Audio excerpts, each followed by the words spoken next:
revienne sur un sujet qui me paraît quand même particulièrement important, qui n'a pas été trop évoqué jusqu'à présent, c'est que dans le viseur de la Commission européenne aujourd'hui, nous avons les opérations financières qui ont été réalisées au sein du groupe SNCF de 2007 à 2019.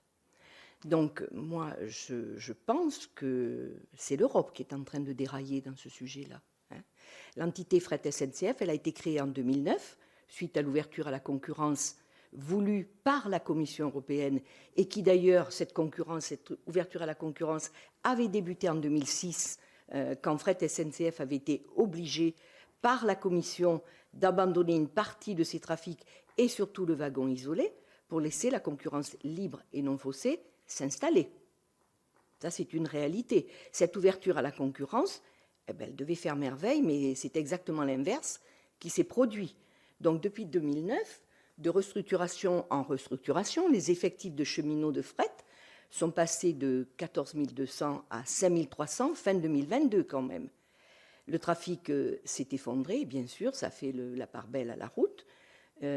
Alors, je suis d'accord que, dopé par le combiné, la part modale du fret ferroviaire dans son ensemble est passée de 11 à 11% en 2022, après être resté pendant des années à 9%. C'est une réalité. Pour la première fois depuis 2009, 300 embauches étaient prévues en 2023.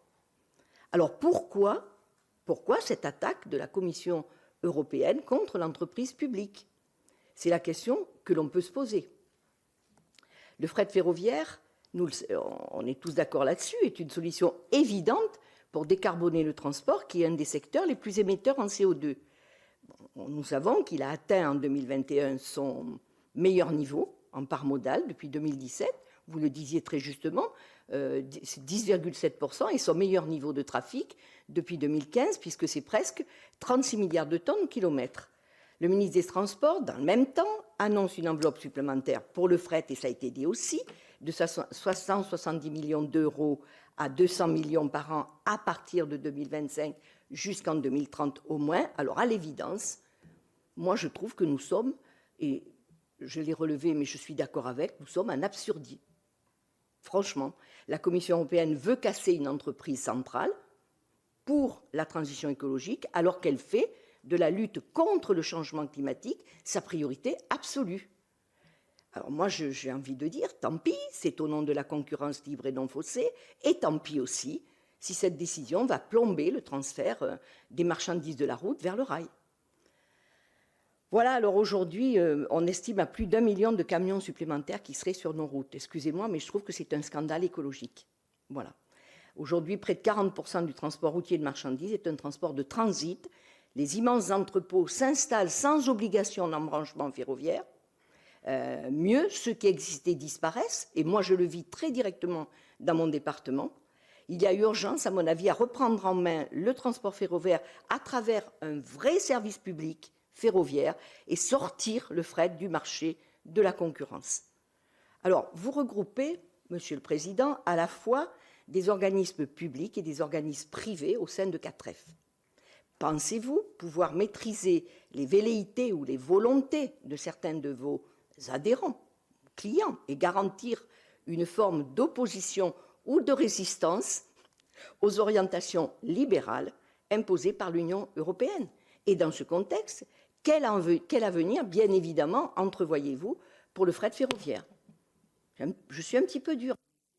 Alors le sujet que vous nous posez sur Fret SNCF est un sujet délicat pour une raison toute simple, c'est que CATREF a dans ses membres Fret SNCF, du moins le groupe RLE, que moi-même je suis président d'une entreprise privée et que notre règle c'est pas de donner un avis sur la situation de l'un ou de l'autre. La seule chose que je peux vous dire, c'est que la Commission fait son enquête, voilà. Qu'il y a quand même des solutions aujourd'hui qui sont travaillées entre Fret SNCF, les clients, pour trouver des solutions et pour pas qu'il y ait de discontinuité. Voilà. Donc, il y a des solutions de sous-traitance qui sont envisagées avec Fret SNCF. Donc, je crois que c'est un sujet très difficile pour les gens de Fret SNCF, mais il y a des solutions. Donc, après, que ça tombe au mauvais moment, c'est sûr que la Commission a pris du temps pour en arriver à ces conclusions-là. Vous avez parlé de l'ouverture à la concurrence. je ne veux pas que ça choque les uns ou les autres, mais enfin, depuis qu'il y a eu l'ouverture à la concurrence, le marché du fret en France s'est stabilisé. Il était en décroissance avant. Voilà. Donc, l'arrivée de la concurrence a permis d'avoir des nouveaux acteurs, des nouveaux emplois, et de stabiliser, voire même de développer.